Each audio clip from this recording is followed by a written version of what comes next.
மக்களே, நான் உங்கள் எம்பி. நீங்கள் பார்த்துட்டு இருக்கிறது விலாக் ஃபுட் ஏரியா. இன்றைக்கி நம்ம சேனலில் வந்து என்ன செய்ய போகிறோம்னா, இந்த ஸ்ட்ரீட்லாம் செய்வாங்க பார்த்தியா, ஒரு டேஸ்டான தக்காளி சாதம் ஸ்ட்ரீட் ஸ்டைலில் தான் நான் செய்ய போகிறேன். இன்றைக்கி சூப்பராக இருக்க போது.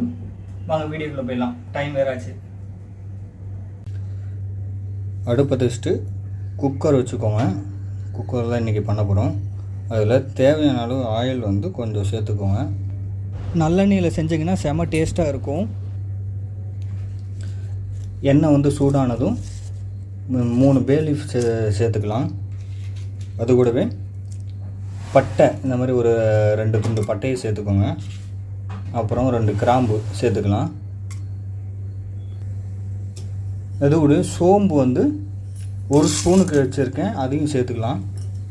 ஏன்னா தக்காளி சாதத்தில் வந்து சோம்பு தான் மெயினானது. அதனால் சோம்பு கண்டிப்பாக சேர்த்துக்கோங்க, ஃப்ளேவர் நல்லாயிருக்கும். இது வந்து நல்லா பொரியட்டும், லைட்டாக பொரியட்டும்.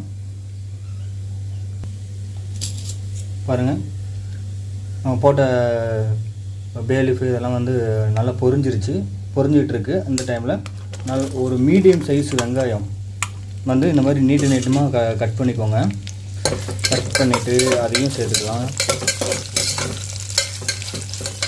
சேர்த்துட்டு அதை வந்து நல்லா இப்படி எண்ணெயிலே மிக்ஸ் பண்ணி விட்டுக்கோங்க. மிக்ஸ் பண்ணி விட்ட உடனே கடலைப்பருப்பு வந்து 1 டேபிள் ஸ்பூனுக்கு எடுத்து வச்சுருக்கேன், கொஞ்சம் நிறையாவே கடலைப்பருப்பு. அதையும் வெங்காயம் போட்டு அது கூடவே அதையும் சேர்த்துக்கோங்க. ஏன்னா வெங்காயம் பொன்னிறமாக வதங்கணும். பொன்னிறமாக வதங்குறப்போ கடலைப்பருப்பும் உங்களுக்கு நல்லா வெந்துடும். கடலைப்பருப்பை ஃபஸ்ட்டே நீங்கள் ஆயிலில் போட்டுட்டிங்கன்னா பொரிஞ்சு கருகி போயிடும். நம்ம தக்காளி சாப்பாட்டோட டேஸ்ட் வந்து மாறிடும். அதனால் இந்த டைமில் போட்டுக்கோங்க. இந்த வெங்காயம் வந்து நல்லா பொன்னிறமாக செவந்து வரணும், அந்த அளவுக்கு நல்லா வதக்கிக்கோங்க. இந்த டைமில் அரிசி வந்து நான் வந்து இந்த மாதிரி ஒரு 4 தண்ணி வாஷ் பண்ணிவிட்டு கடைசியாக தண்ணி ஊற்றி ஊற வச்சுருக்கேன்.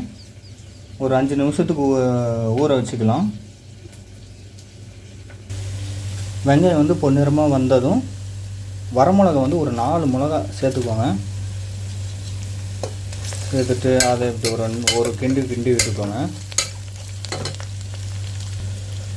அது கூட வந்து இஞ்சி பூண்டு பேஸ்ட் வந்து ஒரு ஸ்பூனுக்கு சேர்த்துக்கோங்க, நல்லாயிருக்கும். இஞ்சி பூண்டு ரேஷியோ பார்த்திங்கன்னா 50 பூண்டு 50 இஞ்சி, சேம் ரேஷியோவில் அரைச்ச இஞ்சி பூண்டு பேஸ்ட்டு. இந்த மாதிரி நீங்கள் ஃப்ரெஷ்ஷாக அரைச்சி சேர்த்துக்கிட்டிங்கன்னா நல்லாயிருக்கும்.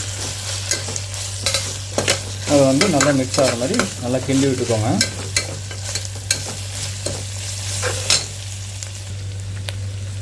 இது கூட மிளகாத்தூள், காஷ்மீர் மிளகாத்தூள் வந்து 1 ஸ்பூனுக்கு சேர்த்துக்கோங்க. மஞ்சத்தூள் வந்து ஒரு 2 சிட்டிகை அளவுக்கு கொஞ்சமாக சேர்த்துக்கோங்க. மஞ்சத்தூள் நிறைய சேர்க்க வேண்டாம், சாப்பாட்டோட கலர் மாறிடும், டேஸ்ட்டும் மாறிடும். சேர்த்துட்டு அதை வந்து நல்லா அந்த எண்ணெயிலே வந்து நல்லா மிக்ஸ் பண்ணி விட்டுக்கோங்க. மிக்ஸ் பண்ணி விட்டுட்டா நமக்கு தக்காளி சாப்பாட்டுக்கு கலர் கிடச்சிரும். தனியாக நம்ம கலர் ஆட் பண்ண வேண்டிய அவசியம் இருக்காது. அப்புறம் இது கூட பச்சை மிளகா வந்து ஒரு 3 மிளகா இந்த மாதிரி கீரி சேர்த்துக்குங்க. அப்போ தான் மிளகா வந்து எண்ணெயில் வெடிக்காமல் இருக்கும். இந்த டைமில் இது கூடவே தக்காளி வந்து ஒரு 3 மீடியம் சைஸு தக்காளி இந்த மாதிரி நீட்டமாக கட் பண்ணிக்கோங்க. அதையும் நல்லா கிண்டி விட்டுட்டு ஒரு 5 நிமிஷத்துக்கு இந்த ஆயிலே வந்து இந்த தக்காளி வந்து நல்லா வேக வச்சுக்கோங்க. நல்லா மசிஞ்சு வரணும். தக்காளி வந்து நல்லா மசிஞ்சு வந்ததும் தேவையான அளவு உப்பு வந்து சேர்த்துக்கோங்க. இந்த டைமில் சாப்பாட்டுக்கு தேவையான அளவு உப்பு சேர்த்துக்கோங்க. சேர்த்துட்டு அதோட மல்லித்தலை வந்து இது கொஞ்சம் ஒரு 5 விரலுக்கு அடங்குறாப்புல கொஞ்சமாக சேர்த்துக்கோங்க.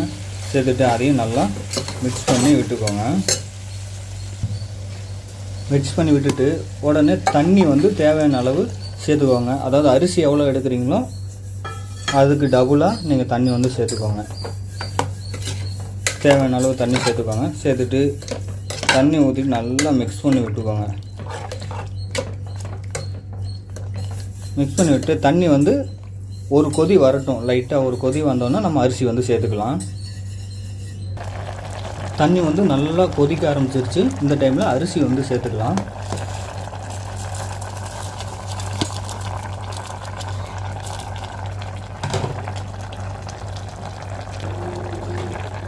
அரிசி வந்து சேர்த்துட்டு அரிசியை நல்லா இப்படி மிக்ஸ் பண்ணி விட்டுக்கோங்க.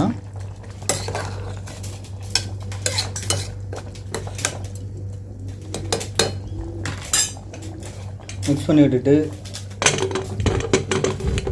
குக்கர் மூடியை போட்டு ஒரு 2 விசில் விட்டு எடுத்துக்கலாம். நீங்கள் எவ்வளோ அரிசி போடுறீங்களோ அதுக்கு தகுந்தாப்புல விசில் விட்டுக்கோங்க. 2 விசில் விட்டு எடுத்தாச்சு. ஏரும் ஃபுல்லாக ரிலீஸ் ஆகிடுச்சு. இப்போ திறந்து பார்க்கலாம் எப்படி இருக்குன்னு. திறக்கும் போதே பயங்கரமாக வாசம் வருது, கமகமன்னு. பாருங்கள், அரிசியும் குலையில, தண்ணியும் இல்லை. தண்ணி வந்து சுத்தமாக ட்ரை ஆகிடுச்சு. சும்மா உதிரி உதிரியாக அப்படி சூப்பராக வந்துருச்சு. சூப்பராக இருக்குது மக்களே. இதே மாதிரி வீட்டில் நீங்களும் ட்ரை பண்ணி சாப்பிட்டு பார்த்து என்ஜாய் பண்ணுங்கள். எப்படி இருக்குன்னு எனக்கு கமெண்ட் பாக்ஸில் கமெண்ட் பண்ணுங்கள் மக்களே. வீடியோக்கு ஒரு லைக்கை போட்டு சப்போர்ட் பண்ணுங்கள். நம்ம சேனலை வந்து சப்ஸ்கிரைப் பண்ணி நமக்கு சப்போர்ட் பண்ணுங்கள் மக்களே. மறக்காமல் சப்ஸ்கிரைப் பண்ணி விட்ருங்க. இதே மாதிரி வேறொரு வீடியோவில் நம்ம மீட் பண்ணுவோம். ஒரு சூப்பரான ஸ்ட்ரீட் ஸ்டைலில் ஒரு தக்காளி சாதம் ரெடி. நம்ம வேறு வீடியோவில் மீட் பண்ணுவோம். பாய்.